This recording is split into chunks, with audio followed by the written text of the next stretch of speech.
Beyond the beaches, beyond the postcards, beyond the tourist guides, these are the forgotten stories that shaped Curaçao. Welcome to a new episode of Untold. In the southern Caribbean Sea, just 10 kilometers from the coast of Curaçao, lies an island so small that from space it is barely visible. It has no permanent residents, no rivers, no forests, no natural harbour.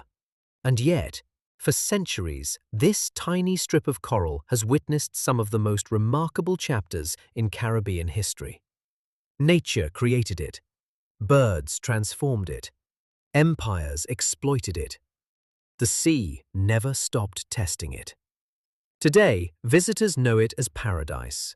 But long before beach chairs and catamarans, Klein Curaçao was something entirely different. Millions of years ago, powerful geological forces slowly lifted an ancient coral reef above the surface of the Caribbean Sea. Unlike the volcanic islands scattered across the region, Klein Curaçao was born from limestone, formed by countless generations of tiny marine organisms that once lived beneath the ocean.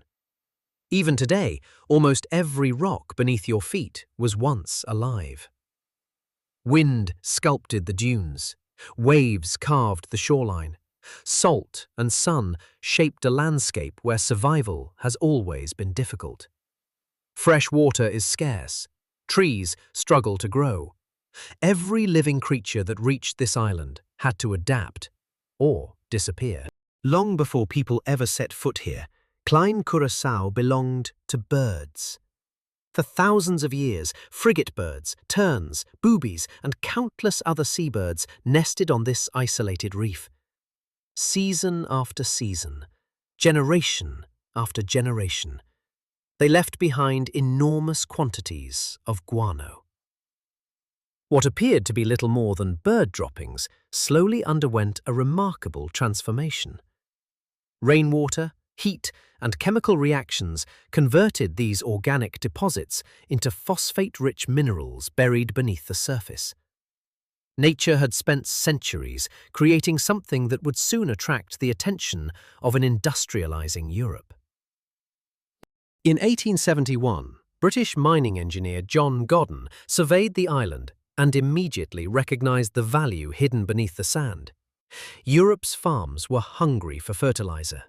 Phosphate had become one of the world's most valuable natural resources. Within a few years, Klein Curaçao had been transformed into a remote mining outpost. Workers extracted thousands of tons of phosphate and loaded it onto ships bound for Europe. Every shipment changed the island forever. Entire layers of ancient deposits disappeared. In some places, the landscape itself was lowered by several meters. An ecosystem that had taken thousands of years to develop was altered in little more than a decade. But the story of Klein Curaçao did not begin with mining. Long before engineers arrived, another chapter had already unfolded here. During the era of Dutch colonial rule, Curaçao became one of the Caribbean's principal centers of the transatlantic slave trade. Historical records indicate that Klein Curaçao served as an isolated quarantine station. Ships arriving after the long Atlantic crossing sometimes left sick passengers here, including enslaved Africans whose illnesses threatened the crowded settlements on the main island. Far from the busy harbour, surrounded only by sea, they waited. Some recovered, others never returned. Their graves remain among the island's most fragile reminders that even places of extraordinary beauty can carry profound human suffering. The sea surrounding Klein Curaçao has always been both a highway and a threat. Hidden reefs, strong currents, and sudden storms claimed countless vessels approaching Curaçao. To reduce the growing number of shipwrecks, a lighthouse was built in 1850. But nature refused to be defeated. In 1877, a powerful hurricane destroyed the original structure.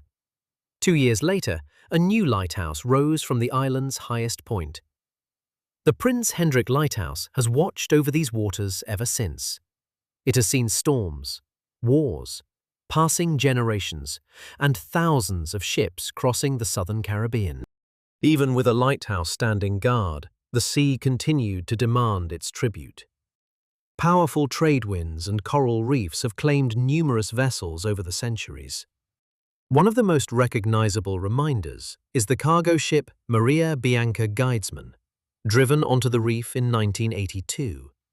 Decades later, its rusting hull still faces the endless sea, a modern monument to the forces that have always shaped this island.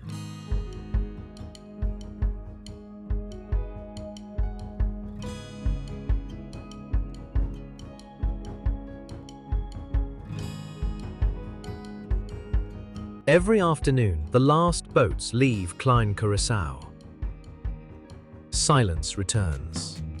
The wind moves across the dunes. Seabirds circle overhead just as they did centuries ago. The lighthouse continues its silent watch, and beneath the white sand, the island keeps its memories of birds that built it, of miners who reshaped it, of sailors who feared it, of lives forever changed upon its shores. To most visitors, Klein Curaçao is simply a tropical paradise. But history reminds us that even the smallest island can hold an extraordinary story.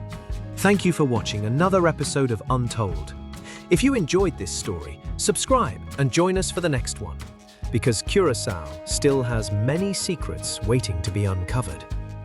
See you in the next Untold.